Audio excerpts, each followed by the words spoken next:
The Talented Clementine.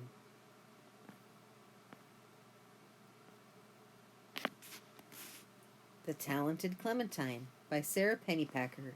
Pictures by Marla Frazee.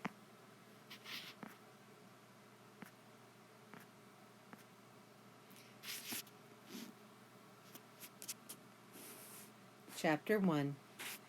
I have noticed the teachers get exciting confused with boring a lot. But when my teacher said, "Class, we have an exciting project to talk about," I listened anyway. "Our school is going to raise money for the big spring trip," he said. "The first and second grades are going to hold a bake sale.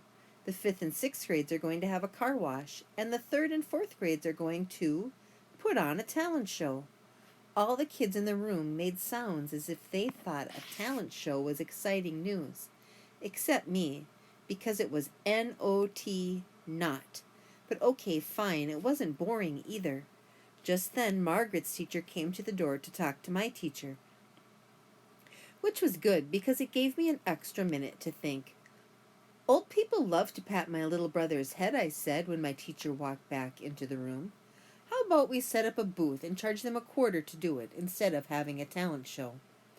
But he ignored me, which is called getting on with the day when a teacher does it, and being inconsiderate when a kid does it. "Class," he said, "one of the fourth graders has come up with a name for our show. Talent Palooza, Night of the Stars." It had to be that, Margaret.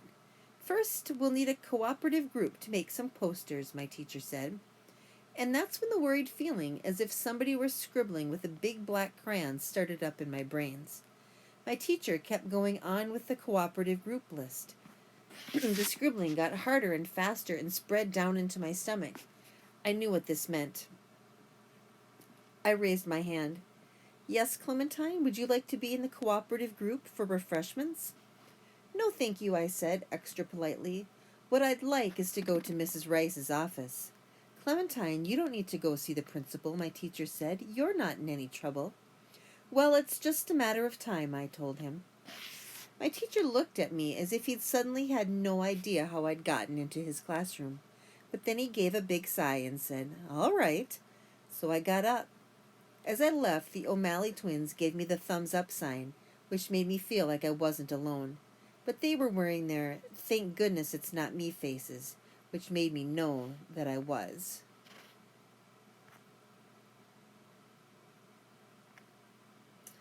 I walked down the hall on worried legs and knocked on the door with worried knuckles. "Come in," Principal Rice said. When she saw it was me, she held out her hand for the note from my teacher that would tell her what kind of a little chat we should have. We have done this a lot. But today I just sat on the chair and started right in. "Which are smarter, chimpanzees or orangutans?" "That's an interesting question, Clementine," Mrs. Rice said. "Maybe you could ask the science teacher after you've told me what you're doing here. Also, I've been wondering what the difference is between smashed and crashed." Mrs. Rice handed me her dictionary. And then, suddenly, I didn't want to know any more. That is the miracle about dictionaries. "Well, how about you put it on the floor so you can rest your feet on it instead of kicking my desk," Principal Rice suggested. "You seem to have very busy feet today." So I did, and it felt good. "Thank you," I said. "I don't have any talents." "Excuse me," said Principal Rice. "I don't have any talents," I said again. Mrs. Rice looked at me for a long time, and then she said, "Oh." Then I told her I was all done being there, and I left. When I got off the bus, Margaret's brother Mitchell was sitting on the front steps of our apartment building. "What's the matter, Clementine?" he asked me right away. I guess my worried face was still on. I handed him the stupid flyer my teacher had sent home with us. "Talent Palooza, Night of the Stars. Share your talent Saturday night," he read. Then he handed the stupid flyer back to me. "So what's the problem?" I leaned over, but not too close in case he thought I was trying to be his girlfriend, which I am not, and whispered the problem to him. "I can't hear you," he said. So I whispered it again. "I still can't hear you," he said. So I yelled it. "That's impossible," he said. "Everybody has a talent." "Not me. No singing? No singing. No dancing? No dancing. No musical instruments? No musical instruments.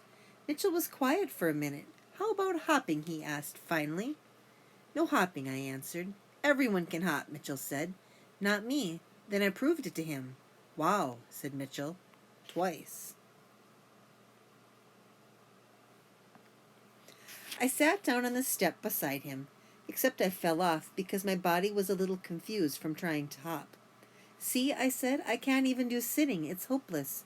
Maybe not. Cheer up. Maybe you have a really great talent you just haven't figured out yet. I gave Mitchell a "see, I'm cheered up already" smile, but it was just my mouth pretending.